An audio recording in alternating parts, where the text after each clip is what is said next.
Hey guys, this is Kat's Top 10 New Entry. Today we're going to be talking about my top 10 favorite MCU movies. So, take a seat and relax, and let's get to the list.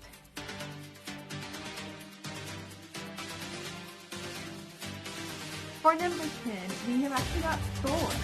Now, I know it's not one of the main favorites of the MCU, but I like it. I think it's actually a good start for Thor to kind of humble him down a little bit from being the god of thunder to going down to, Midgard. He goes down to Midgard in the Earth, for those who don't know, and he just lives a day-to-day life, kinda-ish. He still doesn't adjust and everything, but he winds up, finding out how he's worthy again to hold Mjolnir and to just become the hero that we know he is today. I know that his character is not the same as what it was, but I think he's just improved so much based on everything that's happened so far.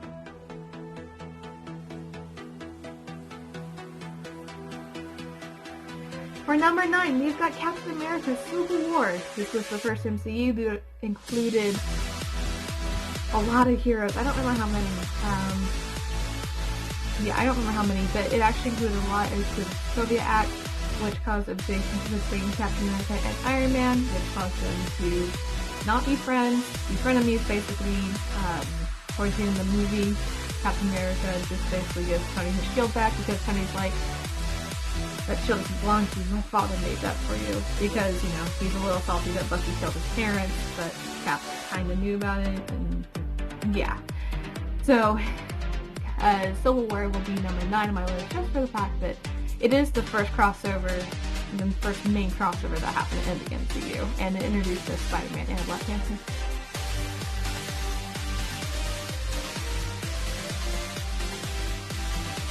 Number 8, we actually have the Avengers, the original Avengers, there's Iron Man, Thor, Hulk, Captain America, and Black Widow, and Hawkeye. So we have the original Avengers in their first movie going against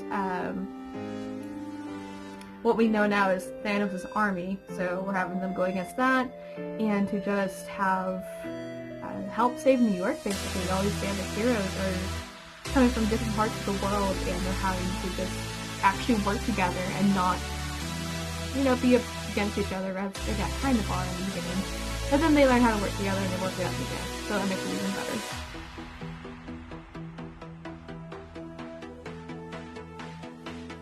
For number 7, we actually have Captain America Winter Soldier. I know. People are going to be mad because it's not high. But yes, we have Bucky Barnes that's in it. Yes, we have Black Widow that's in it. But at the same time, it's a Captain America movie. I will give it that. But it just didn't grasp my attention as much as some of the other ones I have on my list are. So it's a great film. I'm not taking anything away from it. It's just it didn't grasp my attention personally.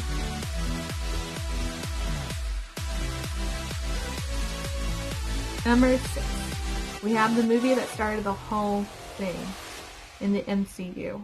Iron Man. The first Iron Man, where Tony gets kidnapped and then he comes back. He becomes this total big shot and wicked hero that is using his suits, his money, his tech, all in the name of good, trial and error, that he learned from everything, and he became such a better character after the events that happened in Iron Man.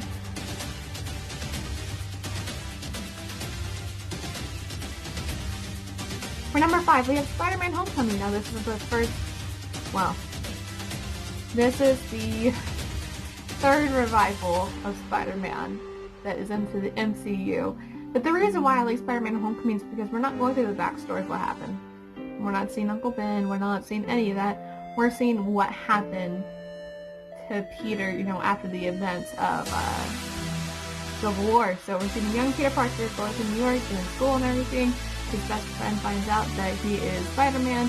They go on a field trip. Tony starts to basically putting training wheels on him, and then when it comes to it, Tony, basically humbles him down because Peter just started kind of taking advantage of it a little bit because he was like, oh yeah, I'm Spider-Man, I have this tech suit, and then he hacked it, and then it just didn't go well. But then towards the end of it, you know, he wound up redeeming himself by defeating Vulture and, you know, proving himself to Tony that he actually did deserve it.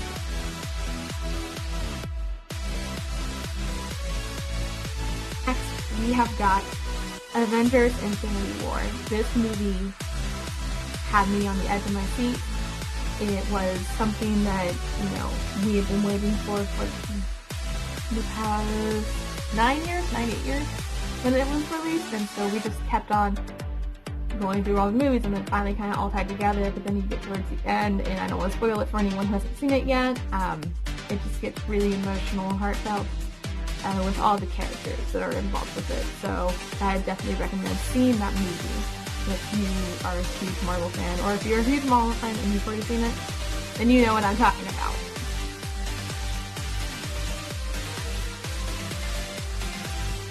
Number 3, we've got Thor Ragnarok. This movie was the funniest MCU movie that I've seen. Just for the sheer fact that, you know, it was mostly ad-lib. It was mostly improvised. There was a little script that went with it, and then it was just improvised. And it turned out to be one of the most funniest ones. Having Stanley cut the hair off, and then having Ragnarok happen, Valkyrie, and then Loki. It just turned out to be such a great movie. And that was, I think, when Thor really redeemed himself in Thor Dark World.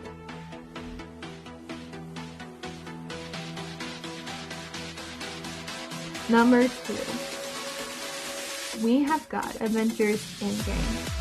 Avengers Endgame. So I had a reason that box. It was the shape of this. It was crumpled up by the time that movie was over. I was stressed. I was on the edge of my seat. You know, normally I have to go to the bathroom during the movie. I didn't go to the bathroom. I was stressed. It was an emotional toll on me. Getting towards the end. I don't think I've ever cried that hard in a movie. I was sitting right next to one of my friends who's also a couple. His girlfriend had tissues, and I saw that he grabbed tissues, and I'm like, I'll take a tissue.